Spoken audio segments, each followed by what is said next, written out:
keyboard on this computer. All right, nobody say any bad words. We're officially recording. Hello, everyone. Thank you for joining today. I'm Katie Stinchen, the Executive Director of the Mass Brewers Guild. I'm incredibly grateful to you all for tuning into today's session with the wonderful Chris Overlay at Get Hoptimized, one of our newest associate members. This is the second session that he's run for us because the first was so well received, and we are trying to get him to come visit us in November for our conference as well. So fingers crossed. But more content coming from Chris. Hopefully you guys all get some great stuff out of today's session. I know I learned a ton with the first one. So without further ado, Chris, I'll let you, the expert, take it away. Sweet. Well, I'm super pumped to be back and hanging out with you guys. I'm gonna get my screen all queued up here and set up. Let's go ahead and do that. You guys should see the full thing, right? We got thumbs up screen. Great. And audio works. This time I didn't accidentally mute. Please don't short out on me this time. I was so sweaty. And then you can, as always, type questions into the chat box and we can try to answer them live if it's like a clarifying question, or we'll save time at the end as well. Sweet. All right. So technically we're sound. Last time I think I accidentally clicked the mute button on my side and it was almost a disaster. But yeah, so I'm super grateful to be here. Thank you, Katie, for having me, and thank you everyone for having me. The first session was awesome. I'm glad you all got a lot of value from that. And today we're going to jump into a topic that is, I think it's fun because it's challenging. I get asked this question pretty much every single time I do a presentation about, how do we justify our marketing costs? How do we know this stuff is working? With everything that's going on with digital marketing, it's like there's all this data and metrics and all this stuff. And it's like, well, is this actually doing anything for my business? I think it's a totally valid question. And usually it's like I have to try to answer it in the Q&A, and I only have a minute or so to try to give an answer. And it's just not enough time. So the thought is like we should do a full presentation on this. And that's what we have here today. So we're going to try to give you full context around that. I also think that what I want to try to do is give you some framework and some context around like running your marketing with ROI in mind and the full scope of ROI. And I think if you do that, you're going to run a much more successful marketing program. You'll have better campaigns, you'll have more results, more impact, and be growing your business more effectively. So it's kind of a two-part situation here. I'll give you a little bit of info about me. My name is Chris Overlay. I'm the CEO and founder of Get Hoptimized. We started this company a couple of years ago, or I started it a couple of years ago because I wanted to get into the craft beer industry. Like many of you, I started as a home brewer. I just decided to start a marketing agency instead of a brewery. And that's because I have lots of time in this space, in the marketing space. I've been doing marketing for over 11 years. I've started agencies. I have worked for agencies. I've worked freelance. Most of my work has been with small and medium-sized businesses. And during my span, I've literally worked with like hundreds of small and medium-sized businesses across the country and in Canada and all over the place. So I'm going to try to bring some of that expertise to the presentation today, as well as the craft beer know-how that we've gained over the last few years. When I'm not doing marketing stuff, I'm hanging out with my wife. We're doing hikes with the dog or something like that. I'm brewing beer sometimes. I'm watching the Broncos lose usually. And the Golden Knights did pretty good this year. I was hoping that Boston would make it in the playoffs, if not the Knights. But now we got a different situation. So anyways, so that's a little bit about me. Let's talk about what we're going to be going over today. So two-part presentation, really. Part one is going to be setting the framework. We're going to talk about what ROI even is, and what I think the difference between linear thinking with ROI and collective thinking with ROI. We're going to talk about the marketing funnel, and then how to evaluate ROI with some numbers and some thoughts on that.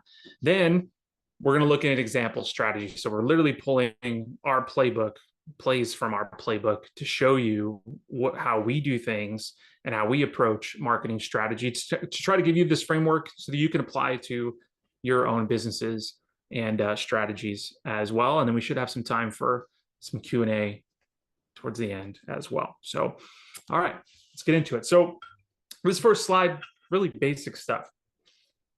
It's like 101 level probably below 101 level. What is ROI? Basically, what we mean is the value you get is higher than the cost expended. Everybody knows this, right? Well, what I want to challenge us to think about today is the difference between linear and collective. And we'll start with kind of pointing out that linear thinking is probably not the way that we should think about ROI, but it's what we want. We want, as business owners, we want to say, okay, our campaign sales, whatever we ran that campaign for, maybe it's like a to-go sale or something like that, that specific revenue is tied exactly to a specific cost. And the reality is, with marketing in general, and especially today with all the tools and bells and whistles we have, it's just usually, it doesn't pan out like that, unfortunately, even though we want it to be. And part of that is because cost and value aren't linear. So let's look at a quick example. Let's just say we're going to run it to go, we're running a to-go sale for Christmas Eve or whatever, right? What we want to think is that we spend $100 on that to-go sale ad campaign, we get 500 back. We would love that if it was that clean. Reality is not the case. And part of that is because the costs in order to do that spread out over lots of places, right? Like we have our $100 ad budget for that campaign, but there was maybe some graphic design that went into that. Maybe you're paying an agency like ours or a freelancer or whatever to run marketing all month for you. And part of that has to do with this to-go sales campaign. Maybe you've got email marketing systems or POS integrations or other technology that's in the mix here month to month. So costs really get kind of convoluted, and it's difficult to associate that with just this one campaign. And it's also difficult to associate the value from this one campaign directly to it. And that's because while you're running this campaign, you're raising brand awareness, you're putting your brand and your products in front of people. And those people aren't necessarily going to buy right now, right? But that impact you're having in the marketing, in the market space, there's some value there. Maybe you've gained followers during this period because people are seeing your stuff for the first time. They're like, oh, let me follow this account. So those followers have some value to that as well. Of course, you have your sales revenue. That's the part we're always focused on with ROI, is the sales piece of it. But what about repeat sales? You know, people that buy from you now on this sale, if they buy from you again because they really liked your product, that's part of the equation here. What if they reviewed you? What if they left you a great review on Untapped or Google or something like that? Those reviews also have an impact. So it's just not as linear. The reality is not as linear as we want it to be. Let's unpack this even further and think about value that we get from marketing and costs that are associated with marketing. On the value side, we have brand value, right? Like anytime we're raising awareness, we're growing followers, we're gaining influence amongst our audience, that has some value associated with it. Contacts certainly have value. You're gaining email subscribers, or if you're using text or apps, those subscribers count towards something. Leads definitely count. Rather, if you, let's say you're bringing in leads because you're getting folks interested in booking your event space or using you for catering or whatever, there's some value there. Of course, sales are a part of the mix here. Tap room, beer, food, wholesale, whatever. That's revenue. We like that stuff. But there's that lifetime value piece with this too. Repeat sales, reviews, referrals, all this stuff has marketing value. On the cost side, there's all sorts of costs to run marketing as well. There's advertising, which is a little direct point to point with certain campaigns. Sometimes depends on the campaigns you're running. Sometimes those campaigns can span a month or longer. And that advertising cost gets spread out over time, whether that's with Meta or radio, billboards, whatever you're doing in that space. There's cost to produce that collateral. You've got graphic design, maybe some video editing, maybe you've got a subscription to Canva or Adobe or something like that. Your printing costs are associated here. There's costs with systems and subscriptions that you have. Maybe you've got an email marketing subscription like to MailChimp, or maybe you got a Wi-Fi gateway set up in your brewery and you're collecting emails from Wi-Fi signups. Oh, and by the way, management is there. So maybe you hire an agency like ours, or you're paying, your cousin's friend to come in and shoot photos for you, or whatever it is. Or maybe it's even your time. Even if you're not paying an agency to do this and you're doing it, your time has value to it and therefore costs to it. So cost and value kind of spread out and convoluted. One quick tangent I want to take is around like reach and following and email, because we get asked sometimes, does this stuff really have any value? Like, is are my followers, does that really have any like value associated? What about my email subscribers? And I think the answer is absolutely yes. And a couple of examples here to show you and kind of give a reason why. I think what you're seeing on the left is a screenshot from a influencer deck. So we were sourcing some influencers for a client of ours, and this one sent us back this pricing. They have 144,000 Instagram followers. They get like 40 to 70,000 plays on their reels, lots of TikTok, lots of Pinterest. And if we think about it, that is like reach and influence, and there is a price tag associated with that reach and influence. So that is proof that reach and influence absolutely has some kind of value to it, because there's a cost to it, right? With emails, what you're seeing with that screenshot is a screenshot out of a Wi-Fi gateway system, and what this is doing, what it's tracking, is people that come in and join the Wi-Fi, and they come back later or whatever. The Wi-Fi automatically counts them as a walk-in. And because we are able to track that data, we can associate that with like average ticket values, or in some cases, if you have this, like, you could imagine this as like your POS system and walk-ins from there, and associating that data with email subscribers. But what you're seeing there is that over a 90-day period, their email subscribers have generated over $6,000 in revenue. They have 3,100 email subscribers. So again, proof right there that email contacts absolutely have value. So again, lots of value, lots of costs throughout all of the marketing picture. And I think it's time for us to think about the funnel. And what I mean by funnel is really kind of look at this in two ways.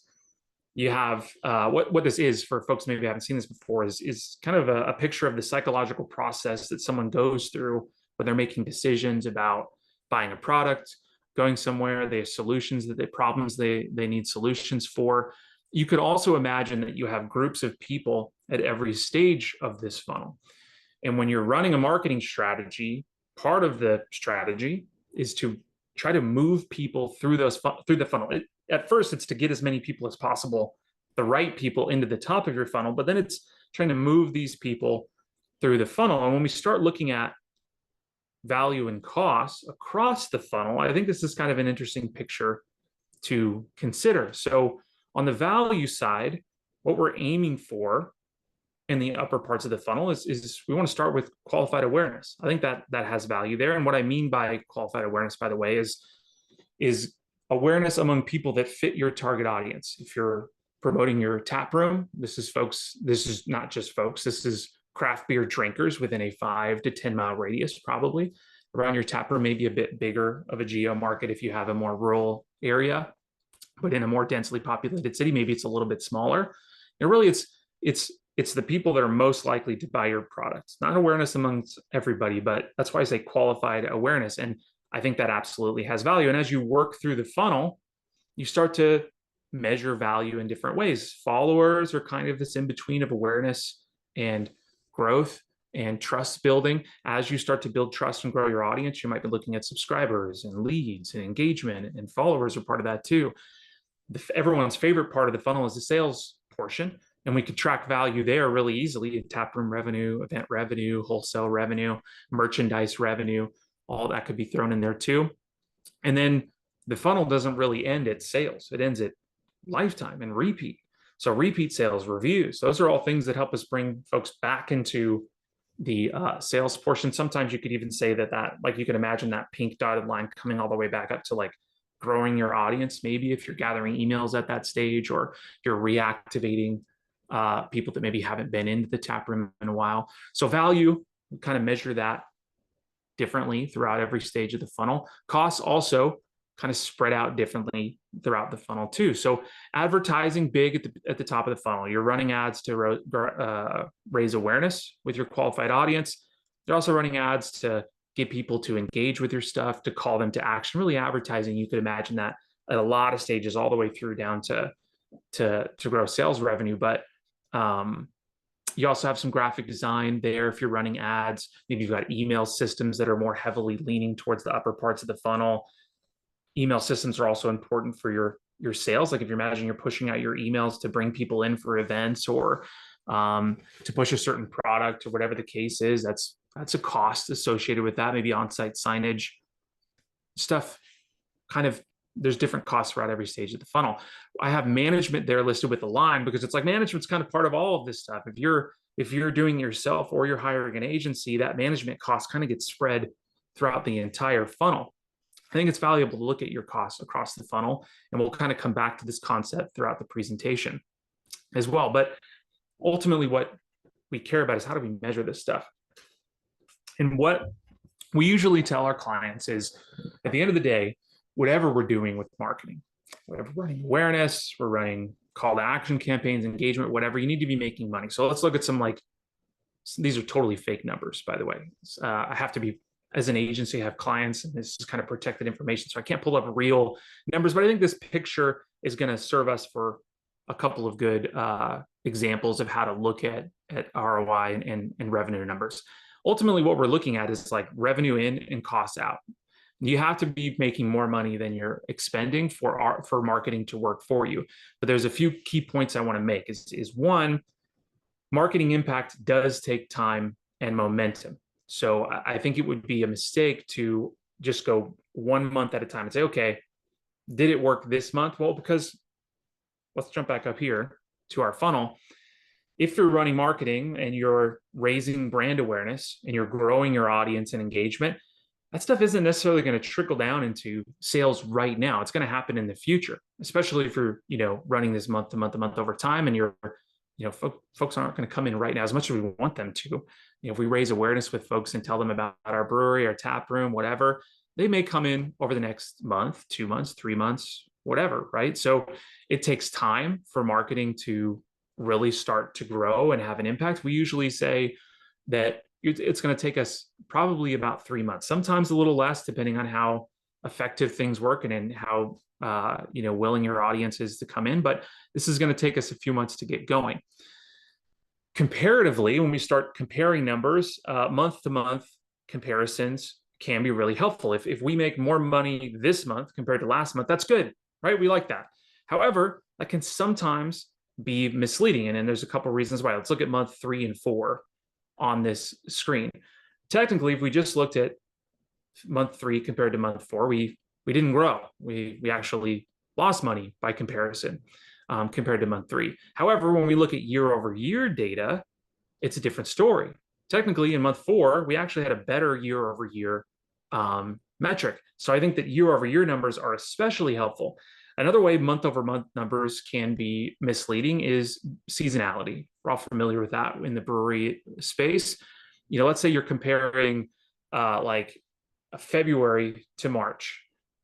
March is going to be a different time for maybe things are warming up outside. People are more willing to go outside. Here in the desert, everything's pretty much open and people are outdoors by March. Maybe for you, it's more like May. Last month was a big month for you. And if you compared that month over month to previous months, your data is going to look like way inflated. You're like, yeah, we crushed it. Marketing worked, totally blew it out of the water. I think it would be kind of a fallacy to over attribute success because of seasonality. Same on the back end too. So if you're starting to slow down, you may see a month over month difference. So year over year data is especially useful. And even year over year data can be a little bit tricky. Think back to COVID times. If we compared 2020 to 2021 or even 2021 to 2022, there's some weird stuff going on in those years that threw everybody's numbers out of whack. That's why I also think it's important to really look at this stuff over longer periods of time, 3, 4, 6 months. And when we look at that and we look at those numbers holistically, just on this kind of rough example, we see that, okay, we're actually doing pretty good overall over the last 6 months in this dummy example. So the key points here with measuring ROI is, just to reiterate, is that it's going to take time for this stuff to start to roll in your favor because of the funnel, right? Also, month to month can be helpful, but sometimes misleading. Year over year, especially useful. So if I want to give some guidelines on building an ROI-focused marketing strategy, these are things I would think of. 1, your marketing strategy has to be designed to drive value at all stages of the funnel. We have to be considering value everywhere, from reach to growth to sales to repeat sales. We also have to factor in costs at all stages of the funnel. You don't want to say, oh, we ran this one campaign, let's associate just the cost of those ads to all of the benefits That would be a mismatch, right? So we have to factor in management, graphic design, ads, all of those things. And ultimately, the collective value has to be high enough to justify the collective costs. And this is the challenge to you as a strategist, as a business owner, as a manager. You have to be looking at your proposed marketing strategy and saying, okay, is there enough value here to justify really all of the costs that are going into that? If so, if you can say, yeah, with confidence, that's what we need to do, then okay, that's a good strategy to roll out and work on, and then measure it over time. And that performance has to be evaluated across a relevant time period. You got to be looking at month over month, year over year. You got to kind of balance this stuff out and look at spreadsheets, and it's a little harder to do than just plugging in an app or seeing numbers on a screen from like Meta or something like that. All that data kind of contributes to it, but you really got to be looking at revenue and cost data over longer periods of time. Okay, let's look at an example. I think seeing an example of how this actually plays out will make a lot of what we said make sense. So we're going to consider a marketing campaign, a month-long marketing campaign for a launch of a summer patio season. This is pretty relevant. Maybe many of you have launched your patio over the last month or so. What this campaign is going to look like from a funnel perspective, and we're going to come back to this slide once we roll through. So basically what you're going to see here, I'm going to give you a preview of what you're going to see. We're going to look at the funnel. We're going to break down the strategy at every stage of the funnel. And then we're going to come back to the funnel, and we're going to look at kind of a cost value analysis on everything. So in planning our strategy at the awareness level, we want to run a month-long patio season campaign. It's going to run all, in our example too, we're looking at June. So it's going to run all June, and it's going to be focused on getting us new eyeballs, new qualified eyeballs in our target audience. For the engagement growth section of the funnel, we're going to leverage our summer beer releases and our beer features. Here, we're going to be using that stuff to drive engagement, gain followers, maybe even gain some email subscribers. But we're also trying to build trust, build excitement with folks out in the marketplace with our beers. Our call to action campaigns, the stuff that we are really focused on bringing people into the tap room with, is going to be, we're going to run a couple of events throughout the month, and we're going to call people to action to come in for those events. We're also going to use our releases too. We're going to have release days where people are going to maybe come in on Friday or Saturday or something like that to get these releases. We're going to use that as a call to action campaign to bring people in.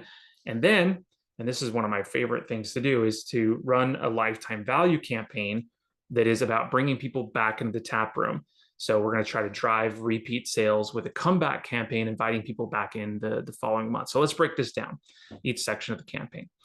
So at the awareness level, this month-long campaign is going to highlight the top level value propositions associated with the patio. We have a beautiful seating space. We've got misters. We've got a really cool menu that's set up out there. We're going to have some live music sometimes. We've got a really awesome patio space. Keep in mind that this campaign is going to run all month. And when you run a campaign like this, the value propositions have to be valid all month. You don't want to run a month-long campaign for an event that happens at the beginning of the month, right? And then second, well, that event is no longer valid. So you kind of have to build your value propositions to be broader and cover more of like the high-level values associated with that message. We're going to run this on Reels, Stories, and social video feeds. I really like using Reels, especially for awareness stuff, partially because it's really cheap by comparison. You can get a lot of eyeballs on your Reels and video content with that placement. Instagram and Facebook have made that very affordable. What's also kind of nice about awareness in this spot is like the mindset of somebody when they're browsing Reels. They're very much in a kind of entertainment mindset. They're not going to be jumping off the platform very much, not going to be clicking onto your website and things, but this is a good place for us to show them something nice, get them to watch maybe 3-5 seconds of a video that we have out there, and at least introduce them to the concept of our marketing strategy here. So I like Reels we almost use it exclusively for awareness building campaigns. Our target audience, it's going to be good to look at because it's going to come into factor throughout every stage of the funnel here, but it's going to be craft beer drinkers, brunchers, people who frequently dine out, all within a 5 to 10 mile radius around our tap room. The value objective here is mainly qualified awareness. We want to make sure that we're getting in front of our qualified audience. That's the main thing. Now, if we gain followers along the ways too, I think that's another value metric we could associate with this campaign. Ad cost, not too crazy, about 120 bucks for the entire month. That's about as minimum as you'd want to spend if you're going to span a campaign over 30 days for awareness. Our rule of thumb for awareness campaigns is at a minimum $3 per day for however long you're running. So if you're going to run an awareness campaign for 10 days, 30 bucks. 30 days, about 120 bucks.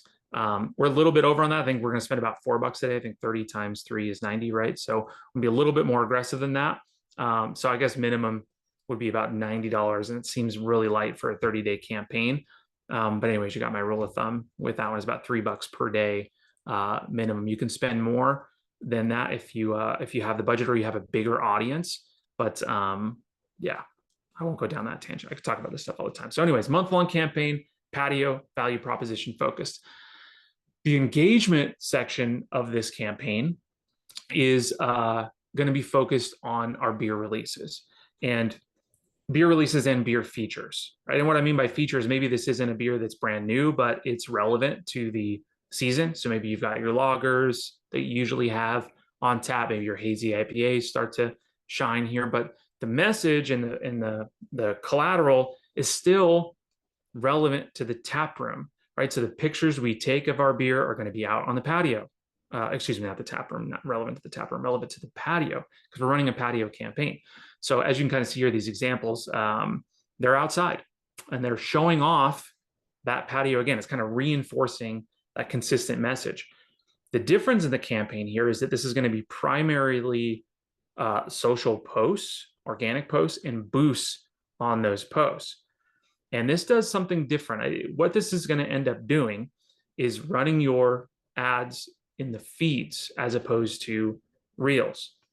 And I like running engagement stuff in the feeds because the biochemistry, literally the brain chemistry in someone's mind is different than when they're watching reels. If they're watching reels, they're kind of in this entertainment mode. They're not going to really take action outside of the platform or really anything. I mean, if you guys have watched reels, sometimes you just get sucked in for like 30 minutes, an hour, 4 hours, and all of a sudden half your day is gone because you've been looking at TikToks or reels or whatever.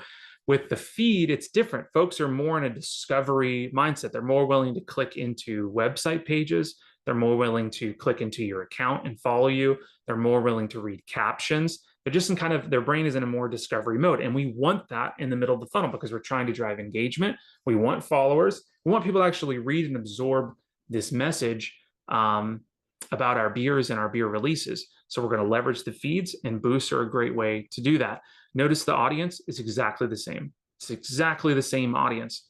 And we're doing that because we're raising awareness with this audience, and then we're trying to move them through the funnel. So it's the same folks. We're achieving more frequency with our ads with a slightly different message, but related. But we absolutely want the same exact audience here in the middle of the funnel as well. Our value objectives are going to be engagement, followers are big here, and maybe email subscribers. Maybe what we say in our ad is subscribe to stay up to date with our latest, whatever, our latest beer releases, our latest news and events. Let's bring them into a subscription spot. You can actually use with Facebook ads now. I've seen somebody doing a pretty good job with this, with like the contact form that pops up on platform. So when they click the button, instead of going to a website, there's like a little form, say, hey, join our email list. They drop their name right on Instagram or right on Facebook. That used to suck, that lead form thing. It never was very good. People were just really scared of it. I just saw somebody's data. He's like crushing it with leads from these on platform contact forms. So anyways, maybe that's a way to get some email subscribers. And we're also going to have a little slight call to action for come in and buy this beer, especially for our releases. Come in this weekend. We're going to have it available on Friday or whatever the case is. Our budget is going to be about 80 bucks. We're going to run one of these posts every single week and boost it for 20 bucks per post. So it ends up being about 80 bucks. And each of those boosts is going to run for 4 or 5 days each. And by the way, I'm going to show you a calendar with all this stuff on it here in a minute too. So if you're kind of starting to get gray around the edges and what this really looks like from a campaign perspective, you'll see a calendar here shortly. So We got engagement. It's going to focus on beers and feeds and those placements.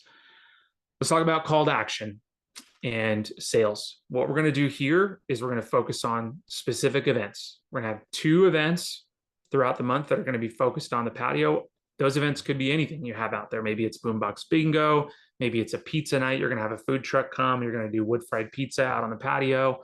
But we're going to focus on 2 of those events throughout the month. And this is where we are like throwing our right hook for our call to action. And that right hook metaphor, I don't know if you guys are familiar with Gary Vaynerchuk. He's a pretty popular dude out there when it comes to like marketing stuff.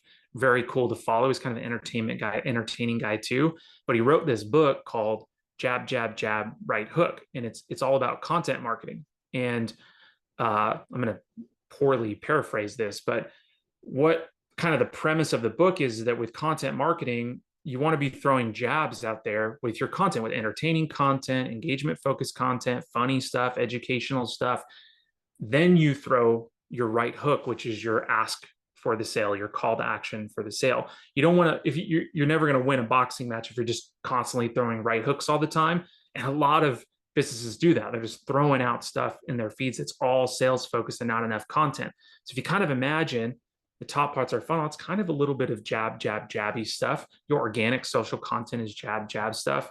These are our right hooks. We're saying, come in for this event on this day, and we're trying to track performance on that stuff. So our value objectives with these kind of campaigns are, if we're running, well, let me back up a couple of steps. The way we're going to run these campaigns, I'm getting ahead of myself, is we're going to run traffic ads in the social feeds. So slightly different than our boosts. We're actually going to tie a link to these to an RSVP page or an event page or a Facebook event page where people can opt in or at least get the information. And we want them to see that. So our objective with the ad campaigns is traffic to bring them to the event page. We're also going to start to leverage email or SMS or app notifications, whatever system that we're using. So let's just assume email for the purpose of this conversation. So those are our placements. Our audience here is, of course, all subscribers for our email. We're going to send this to everybody on our list. And here's that same exact audience again. So if you imagine that audience, imagine being one of those audience members. You've probably seen this really cool video about this cool patio at some brewery somewhere. Then you're seeing these cool posts and about beer releases and seasonal beer. If you're a craft beer fan, you're going, man, this place looks pretty cool. Now you're seeing this call to action saying, come in for Boombox Bingo, come in for pizza night. We want you here. Here's the date and time. Right now, you've gotten like 3 messages about this stuff. Your mouth should be watering, ideally, if you're in our target audience here with this kind of layered approach to things. So now to our value objectives. On the email side, we're going to track opens and clicks and maybe walk through percentage if you've got that set up and you're tracking Wi-Fi gateway stuff where people are coming into the tap room. But opens and clicks are going to give us a good indication of, is this message being absorbed? Are people interested in this of our email audience? But the real value is sales during event periods. Events are cool because we can point to a specific date or a weekend or whatever and say, yep, what were our sales like that day? We can also kind of look at marketing numbers and say, okay, we ran this many campaigns, this is how much it costs. We kind of can see a little bit of a cost value analysis with that event. Advertising wise, $100, we're going to run 2 campaigns for $50 each on this, on our ad campaign. Then you're going to have your email costs associated with that too. That's kind of spread out over this stuff. Now, the comeback campaign, the lifetime value campaign. This is one I really like because your ad budget and your systems budget are already there. You're basically spending nothing to run this campaign. What it is in our example here of patio season is we're going to run an automated email sent to all guests that visit throughout our month, so the month of June, that says, hey, thanks for coming in. Here's a special offer for you to come back in July. We're going to give you a free appetizer or a free 4-ounce taster or whatever. We're going to have some kind of offer that we want them to come back for in July. And that's going to be sent to everybody that comes in June. So you're going to have a POS integration, or your Wi-Fi gateway system is going to have to be set up for this automation. It's all email or SMS or app notifications. We're targeting visitors that come to the tap room this month. Our value objectives are, yeah, we want to look at opens and clicks and walk through in July, the following month, but our offer redemption is really that number we're looking for. And that should be pretty easy to track inside of your POS, because you should have a button or something like that you can push and say, yep, that's the offer redemption or special comeback from June or whatever you want to notate it. Show the pull reporting on that later.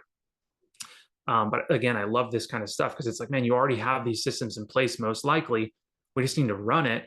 And what we're doing here is we're like extending the value over this whole entire campaign. So we're going to get our revenue this month for everything we're doing, and we're going to support revenue in July with this kind of campaign. So here's that calendar I talked about. You can see there in the upper right, there's our month-long campaigns. There's our awareness patio season campaign. It's going to run all month, $120. There's our lifetime value comeback email campaign. It's going to run all month, no cost. The blue boxes here are our organic posts. Do they have to go out on Mondays every week? No, not necessarily. This is just kind of a fake example to make it easy to understand. These might go out on Tuesday, Wednesday, Thursday, whatever, but anytime we post about this, a new beer release, we're going to try to boost that for about 4 or 5 days. If it's not a beer release, maybe we're doing some kind of beer feature. Again, this is all tied to the patio. The call to action campaigns are these kind of cream color in the middle. Those are going to run for about 10 days. Usually I like to run like event focus ads for, if it's a smaller event, nothing too major or huge, not like an anniversary or an Oktoberfest or something like that. 10 to 14 days is my go-to, about almost 2 weeks max on those. So leading up. So in this case, this first call to action campaign, that's going to run from the 5th through the 14th, assuming that our event is maybe on the 14th or the 15th. And same kind of thing for the second one. It's going to happen. That event's going to happen on the 28th, 29th. We're launching it about 10 days before. And then we have an email going out every single week throughout the month. And those emails are going to be about our call to action stuff. We got our summer beer releases that are going out there. We've got our events on the patio that are going out in these emails. And by the way, email is cool because you can stack multiple stuff, multiple marketing messages in one email. So like this first email could be leading with your summer beer release and saying, hey, next week, so this week we have the beer release, next week we have an event on the patio. And then this one that's about the patio event, this week we have this event coming up on the patio, and next week we have a new release coming out, and so on and so forth, and kind of stack these messages and get a little bit of more frequency on that message. This is kind of a view on what this campaign might look like from a monthly perspective. Let's come back to the funnel really quick, and then we're going to look at kind of a cost value analysis here. So again, at the top of the funnel, we're going to be raising awareness with our month-long patio season campaign. The middle of the funnel, we're going to be using our beer releases and our beer features to drive engagement, grow our audience. Our call to actions, our right hooks, are going to be those patio events and some of our releases too. We're going to use that to call people into the tap room as well. And then we've got this comeback campaign that's going to help drive value, lifetime value and repeat sales on that. So how does this look from a cost value analysis? So, and this is kind of the cool part. And if you think back, if you can imagine that first example I showed with the Christmas to-go sale and how limited that view was, we had like one ad, one bit of return. It wasn't quite expansive enough. Now, on the value side, with our whole entire month-long campaign, we're going to be looking at qualified awareness, follower growth, subscriber growth, sales on those releases, sales on those beer features, sales during those events, and our comeback offer redemption is all part of the picture for value return from marketing. Now our costs associated with running that marketing start to seem more doable and more worth it overall. We have our ad costs, $300 is what that estimated was. You're going to have somebody manage this stuff, $2,000 a month. You're going to have some systems costs there, but collectively that total cost is about $2,400. So this is where, if you're planning your marketing, you have to kind of challenge yourself and put on your strategy manager hat and ask, is the potential value here? Is the revenue we're going to gain? Is the benefit we're going to get from awareness and follower? Is the potential lifetime value worth it to justify all these costs that are going into it? And if not, why not?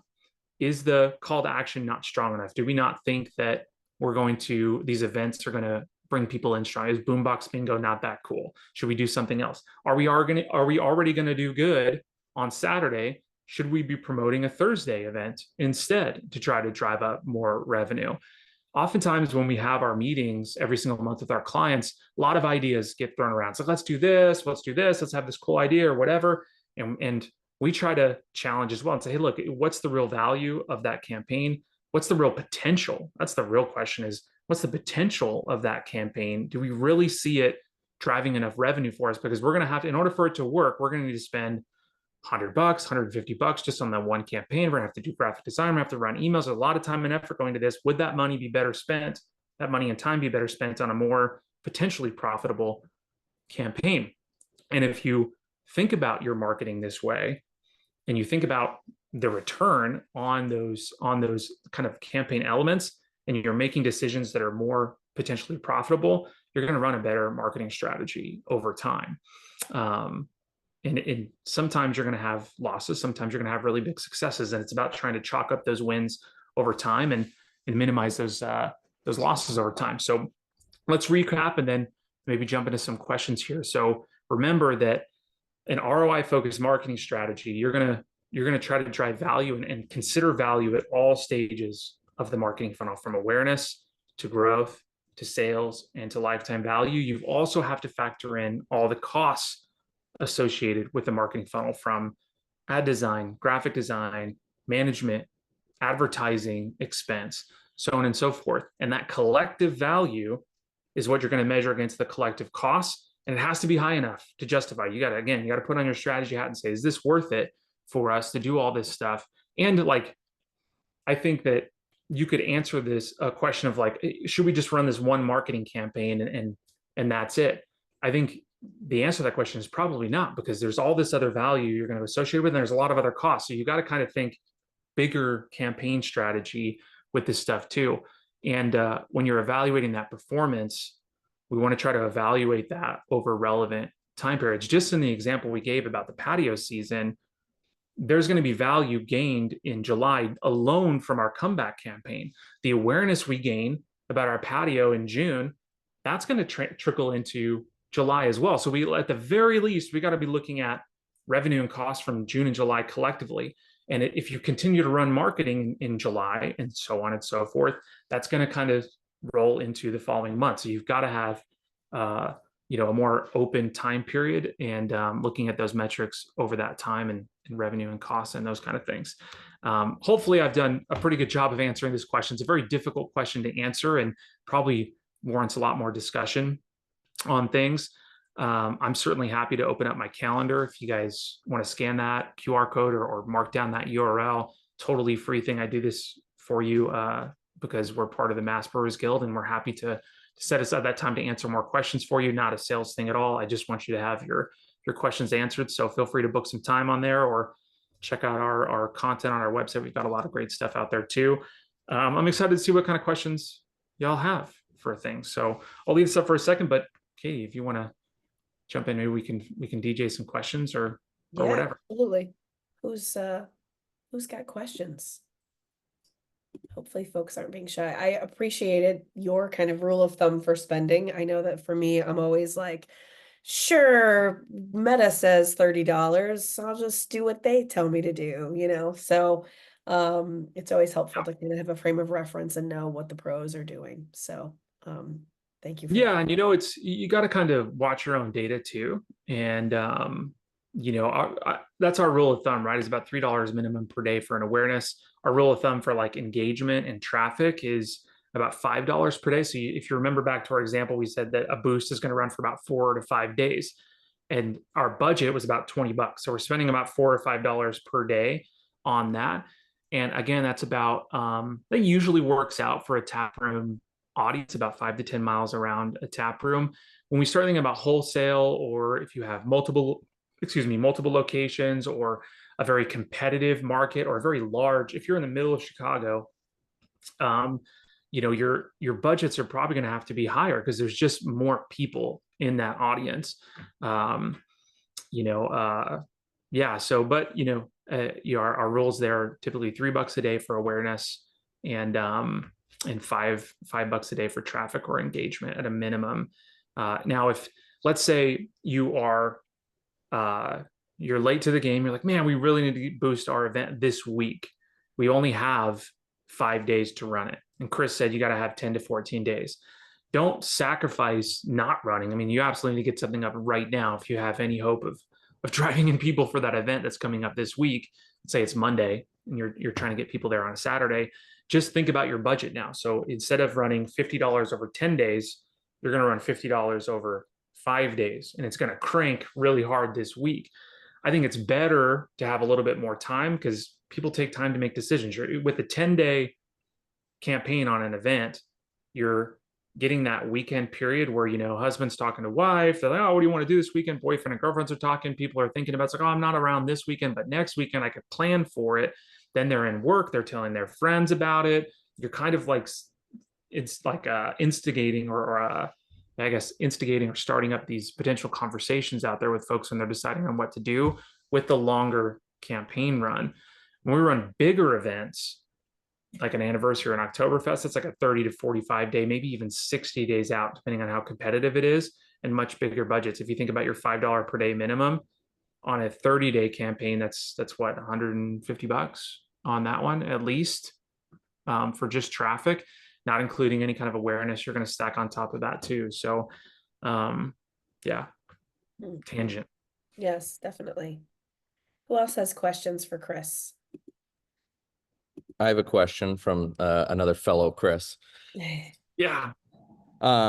So we have a marketing director here who runs our main account, and then Dalton and I here run or help run our individual locations accounts. And our smaller locations are definitely our accounts are more based on like releases and events versus kind of marketing the brand as a whole.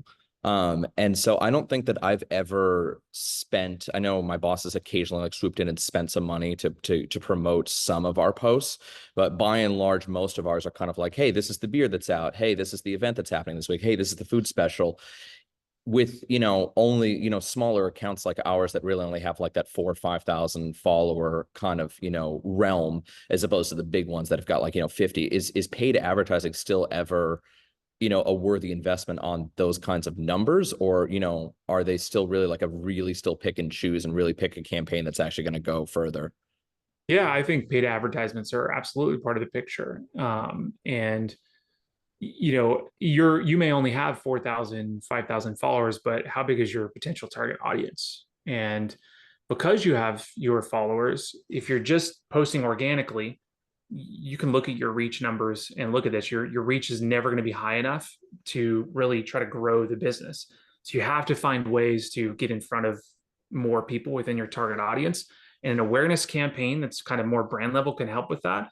Boosts and engagement focused campaigns too. So if you just boosted your posts to your target audience, your reach is going to expand. Now, boosted posts by default, they're an engagement style campaign inside of Meta. What that means is that it's going to serve those posts to people that are likely to comment, like, engage on the post, not necessarily maximum number of a target audience.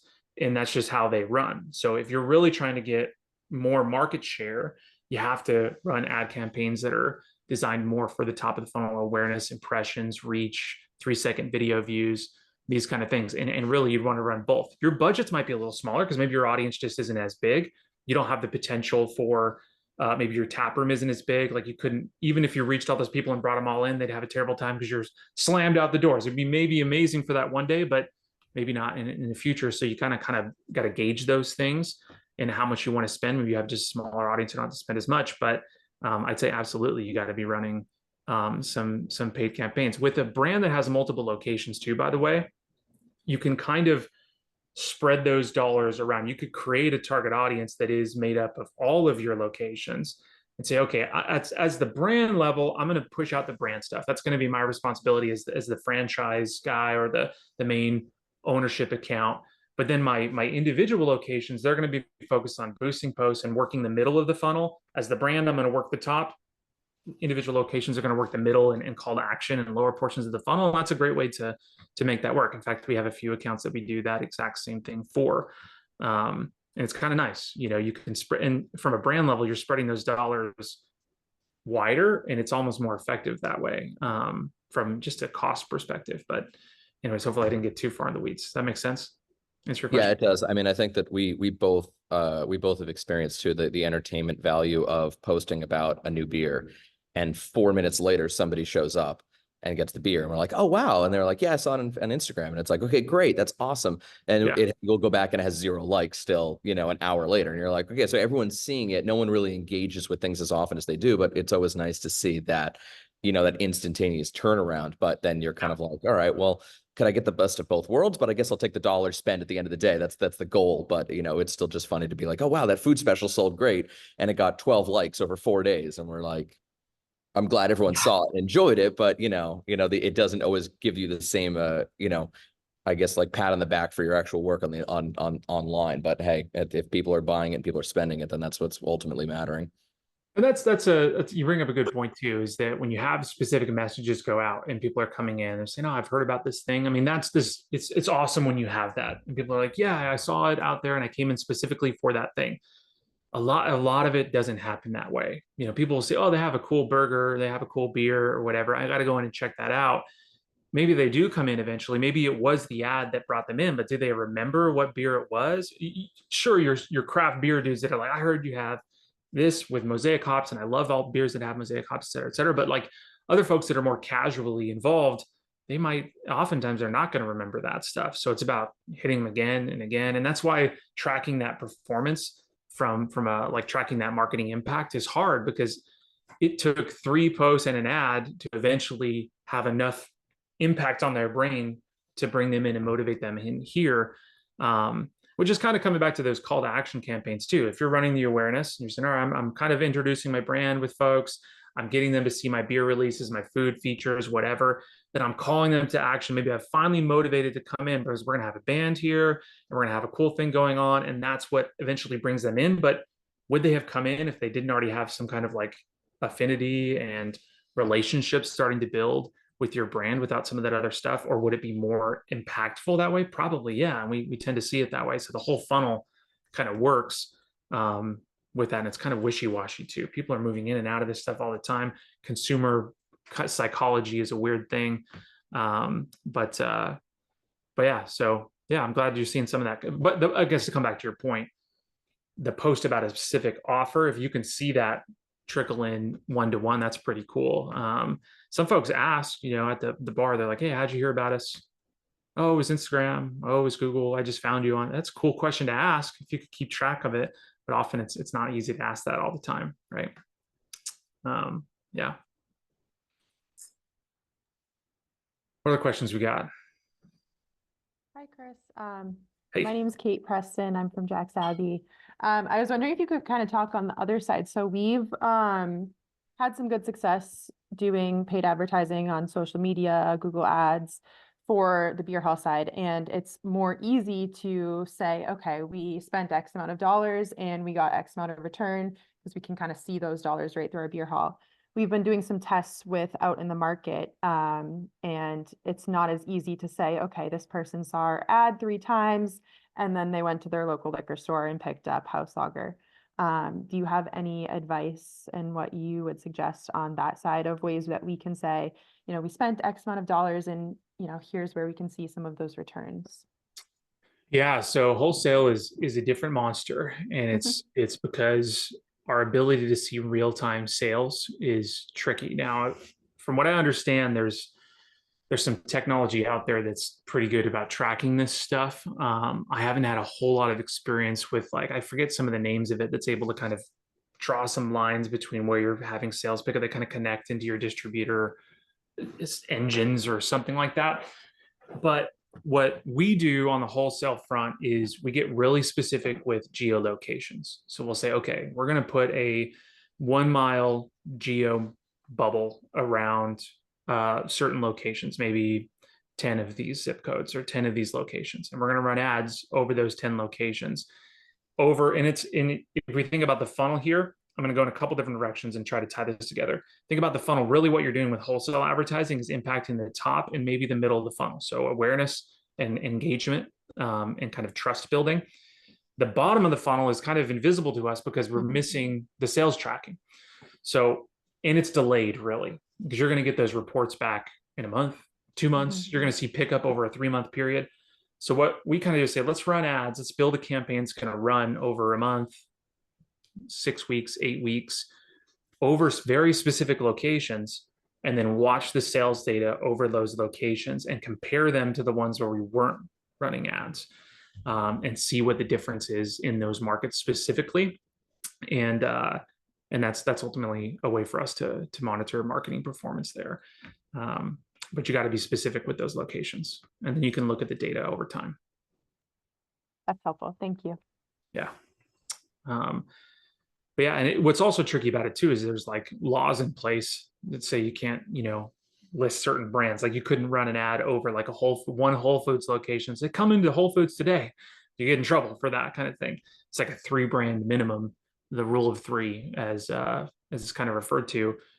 So if you're going to do something like that, and mention the brand, like come into these locations, you got to make sure you're following the right rules so that you don't get in trouble. You could put all 3 brands and say you can find it at Whole Foods, Target, and Joe's liquor store or whatever in your area, and maybe put that in the ad, or you have that on a landing page or something like that for folks.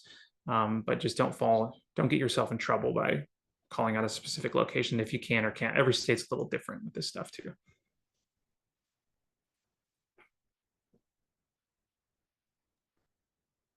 Anybody else with our 3 minutes left? Yep. Hello, Chris, Brian Goodman, Rushford & Sons Brewhouse. Thank you so much for taking the time today. This is actually wildly helpful. And I was in and out for the last like 2 minutes. Do you work specifically with distributors working with multiple different alcohol brands, or as well, just in terms of professional services? We certainly could. I've done a little bit of that so far. Most of our work has been with breweries and craft beverage brands that sometimes have multiple brands in the company. So we'll work with multiple brands there. Haven't done a ton with like, a liquor store or a chain of liquor stores, that kind of stuff, or a distributor. I think what we do is an excellent fit for that. And we'd love to do some of that stuff. I think it'd be a great marriage. Just the opportunity hasn't come up yet. All right, great. Thank you so much. Again, yeah, really appreciate it. Yeah, of course. Thank you. All right, everybody, last call. Well, thank you again, Chris. I know everyone got a lot out of this, and I did record it. I will send it out.